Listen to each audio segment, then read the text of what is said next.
Chapter 6, Alien Discovered. Hold on to your seats and buckle up. Here we go. In earlier chapters, we made mention of a couple of ways to determine a true alien. Here are a few points that should be obvious.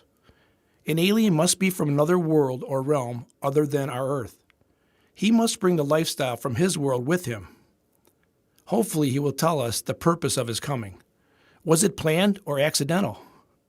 He may take on a form like ours, either because he does not want to scare us or because he wants to hide his true identity.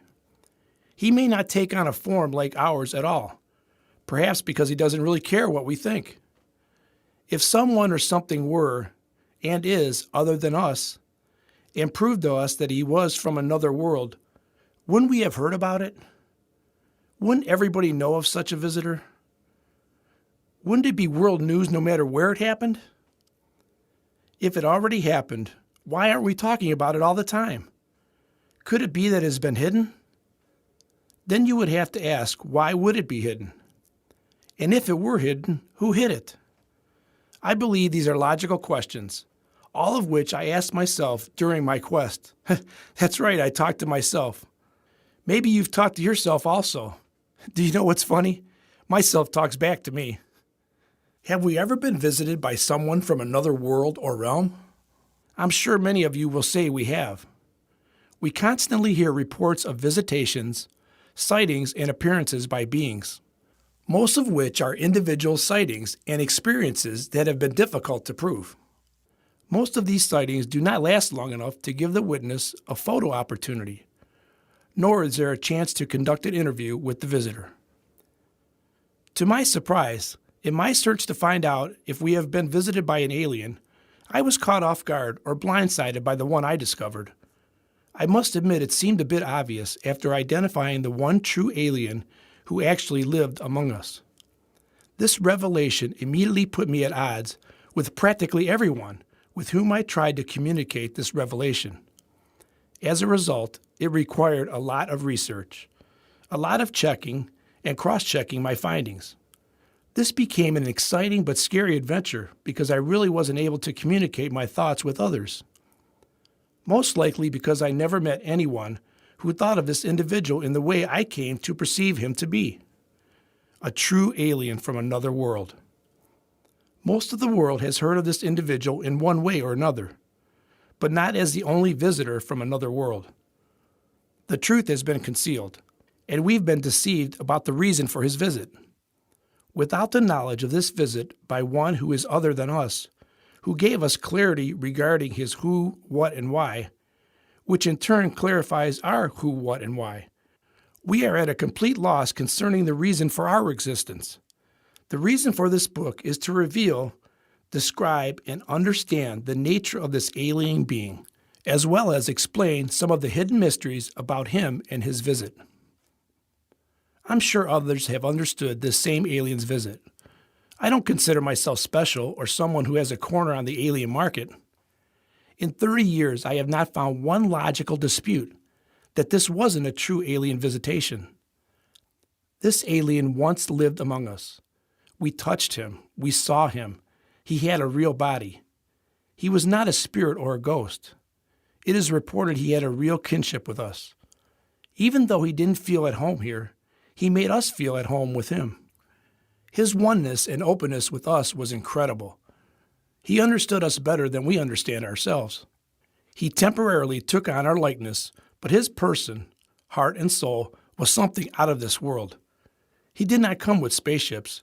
He was just a humble, compassionate individual with more concern for us than he had for himself.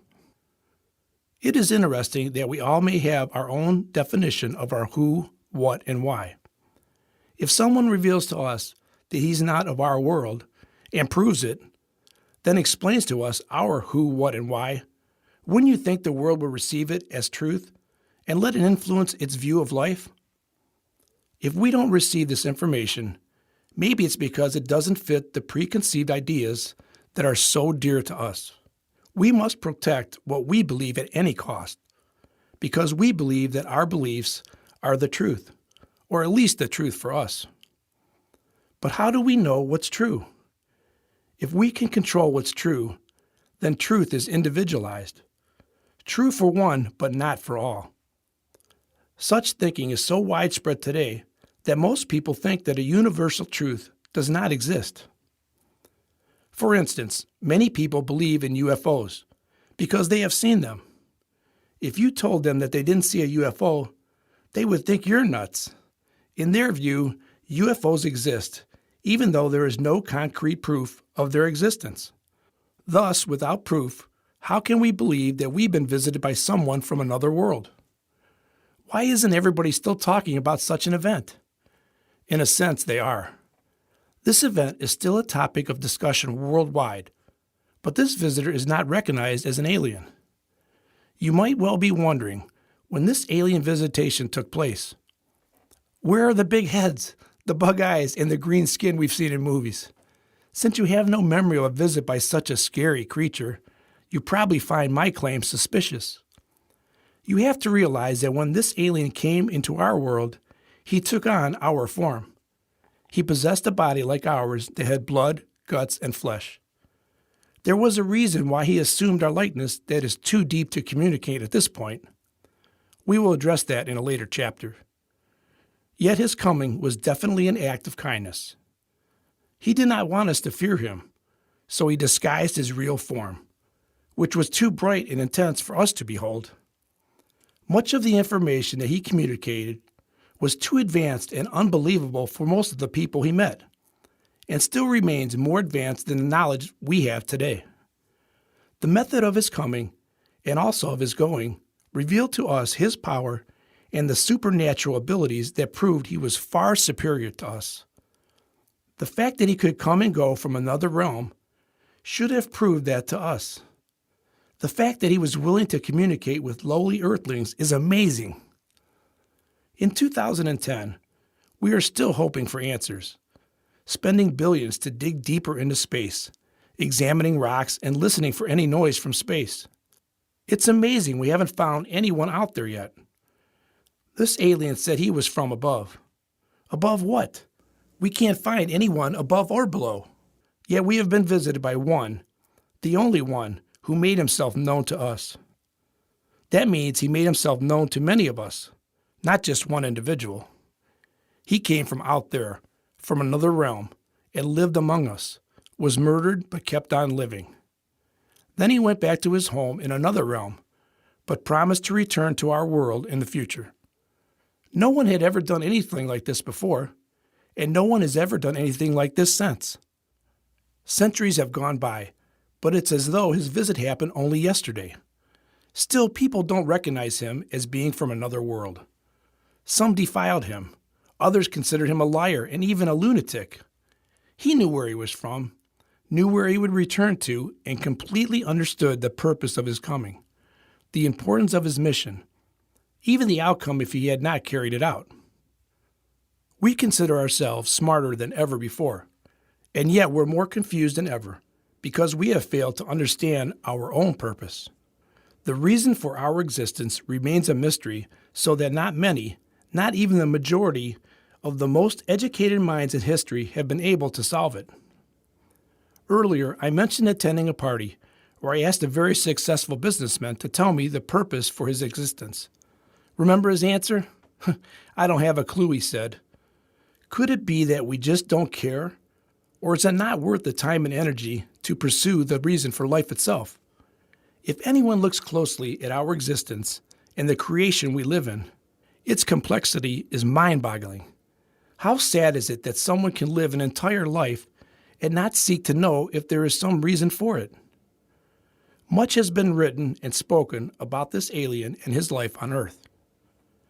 I will attempt to give you a picture, or, shall I say, a new perspective on this alien. Since this individual is so complex and possesses infinite wisdom, it's a little difficult to explain, but please bear with me. This alien lived among us quietly and patiently until the time was right to reveal himself to the world. Many people who met or knew of him did not realize that he was really a visitor from another world. He freely began giving advice and his point of view concerning our Earth and the who, what, and why of our existence. In everyday common language, He told stories to convey deep truths. These stories provided answers to many of the questions that continue to plague us. While here, he never wrote a book or told anybody to write a book. His way of life was completely unlike ours. His friends wanted others to know about him and the reason for his visit. They wrote down some of the remarkable things he did and said while in their presence, so his words and actions could be remembered long after they themselves departed. At first, he disclosed himself to a small group of individuals he chose because they were trustworthy and pure of heart. They became profoundly interested in him because of his uniqueness and began spending most of their time with him. The things he said and did, as well as the freedom he expressed and the way he lived, gave them confidence in his message. A new sense of excitement and freedom was theirs. Our alien friend always seemed focused on his mission and fulfilling it. Never did he fall in love with our world or our way of life.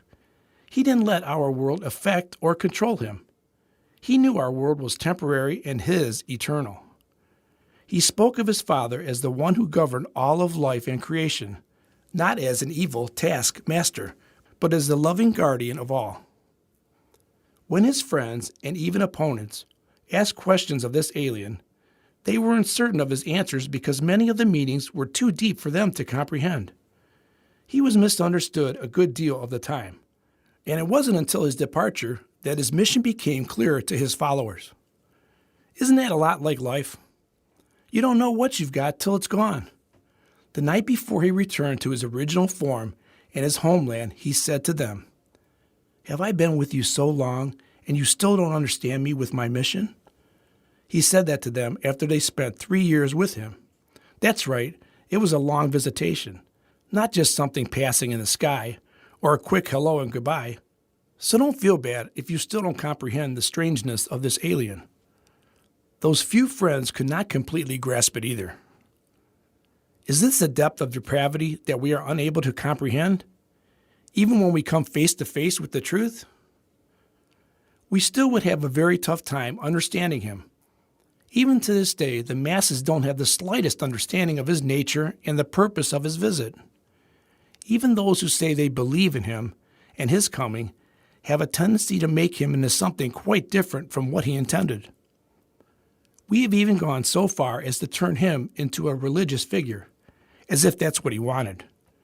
We have constructed buildings, prayed long prayers, sang songs, created sacraments, performed rites and rituals, recited creeds, celebrated holy days, collected money, eaten special foods, written holy books, even secret volumes, all to honor him and recognize that he is special. We even made promises that this alien never made, and do it all in his name, practically turning him into a genie in a bottle. Maybe that's why the world at large thinks he doesn't really exist, and that his message is nothing more than a fairy tale. What a tremendous distortion we have most often made of him and his visit. Do we really think that is what he wanted? Some of those who say they recognize him and his visit are among those who have promoted the most confusion about him and his message. They have made him the founder of a religion that all must follow and believe in, or they will burn forever in hellfire. That's the last straw these wonderful religious people use. They use fear and condemnation to lure everyone into their own religious ghetto. Don't forget that being a member of their religious group automatically makes you part of the true religion and the only one that can save you. Why would you join a religious sect unless you believe it is to be the only true way? Now, I understand we are born into certain religions, and we do our best to follow them. I followed mine until I went on my quest. Then I had to make a choice to remain there or leave it behind. I chose the latter.